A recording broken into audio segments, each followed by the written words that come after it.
Khalid Sheikh Mohammed ended up in the hands of CIA interrogators. What did he say? I'll talk to you guys when you take me to New York and I can see my lawyer. But the CIA had something else in mind. Khalid Sheikh Mohammed and others were swept up in the high-value detainee program.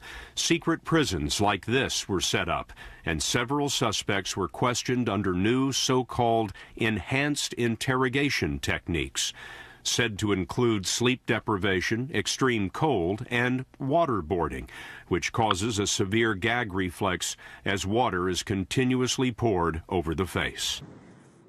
Graphic new details of the post-9/11 U.S. torture program came to light Tuesday when the Senate Intelligence Committee released a 500-page summary of its investigation into the CIA.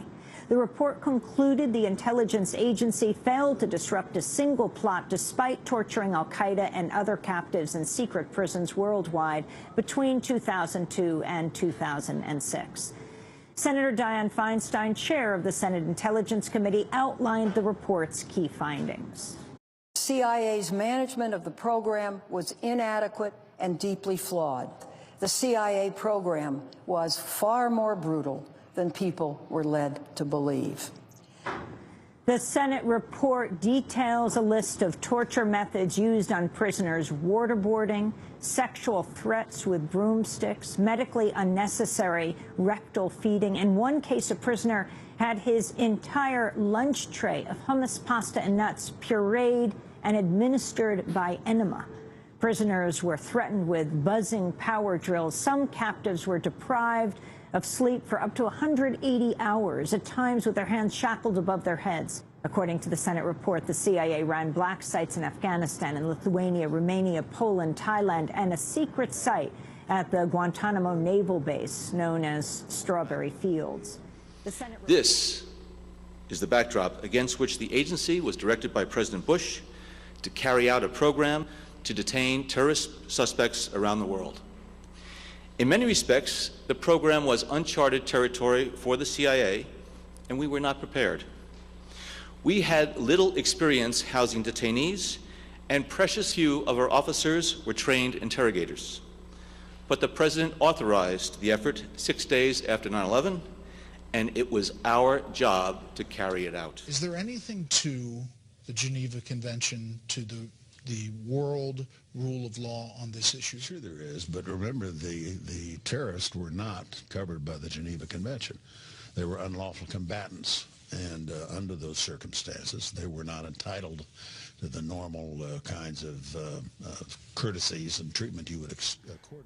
It's when the water starts to push down and you start to gasp for air. And when you take that gasp, that's when it overrides your epiglottis. It will start pouring into your lungs, and you start feeling it right about here. And that's when you start to panic and you start to struggle. And as you start to struggle, you start pushing on your bindings. And then you start kicking your feet together, and then you start violently spasming because your body is saying, I am in an emergency situation. I need to get out of this situation. This is imminently life-threatening. It's been described As I have already noted, the CIA was unprepared to conduct a detention and interrogation program, and our officers inadequately developed and monitored its initial activities. The agency failed to establish quickly the operational guidelines needed to govern the entire effort. In a limited number of cases, agency officers used interrogation techniques that had not been authorized, were abhorrent, and rightly should be repudiated by all. And we fell short when it came to holding some officers accountable for their mistakes. I would like to see, as an American citizen, the same concern for effectiveness and ethics in taking care of detainees that the military has adopted by the United States government. I would like to see our leaders at all levels dedicate themselves to that.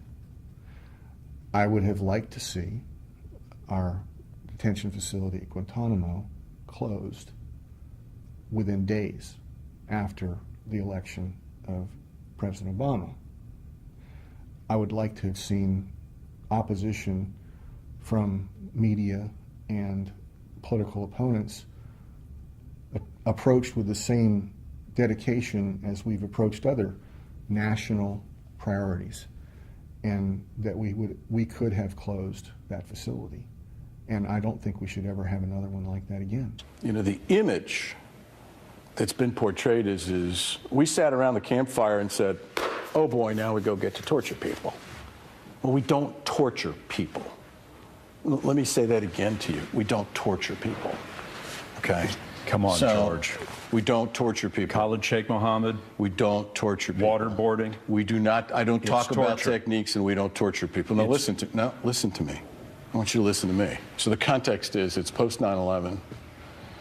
I've got reports of nuclear weapons in New York City, apartment buildings that are going to be blown up, planes that are going to fly into airports all over again, plot lines that I don't know. I don't know what's going on inside the United States, and I'm struggling to find out where the next disaster is going to occur. Everybody forgets one central context of what we lived through. The palpable fear that we felt on the basis of the fact that there was so much we did not know. Can I say something about Khalid Sheikh Mohammed? He's the one that was responsible for the death of Danny Pearl, the Wall Street reporter. He slit his throat in front of the camera.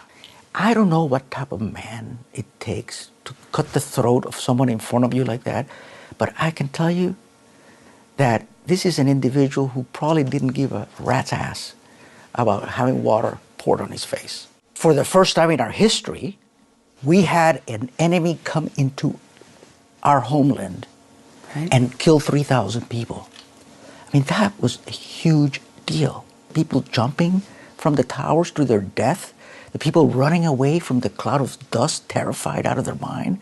This was a threat, and we had to throw everything at it. We made some Al-Qaeda terrorists with American blood on their hands uncomfortable for a few days, but we did the right thing for the right. I know that this program has saved lives. I know we've disrupted plot. Anybody ever die in the interrogation program? No. You're sure of that? Yeah. In this program that you and I are talking about, no. Have you ever seen any of these interrogations done? No. Didn't you feel like it was your responsibility to know what you were signing off on? I'm not a voyeur. I understand what I was signing off on. Lose any sleep over it? Yeah, of course you do. Of course you lose sleep over it. You're on new territory, but that's not the point. What's this tension? So the tension is, I've just lived through 3,000 people dying. This is not a clinical exercise. Maybe for you guys it's a clinical exercise. Not for me. 3,000 people died. Friends died. Now I'm going to sit back, and then everybody says, you idiots don't know how to connect the dots. You don't have imagination. You are unwilling to take risks to protect this country. Let me ask the question this way. Why were enhanced interrogation techniques necessary? Because these are people that will never, ever, ever tell you a thing. These are people who know who's responsible for the next terrorist attack. These are hardened people that would kill you and me 30 seconds after they got out of wherever they're being held and wouldn't blink an eyelash. You can sit there 5 years later and have this debate with me. All I'm asking you to do, walk a mile in my shoes when I'm dealing with these realities. It is vitally important to recognize, however, that the overwhelming majority of officers involved in the program at CIA carried out their responsibilities faithfully and in accordance with the legal and policy guidance they were provided. They did what they were asked to do in the service of our nation.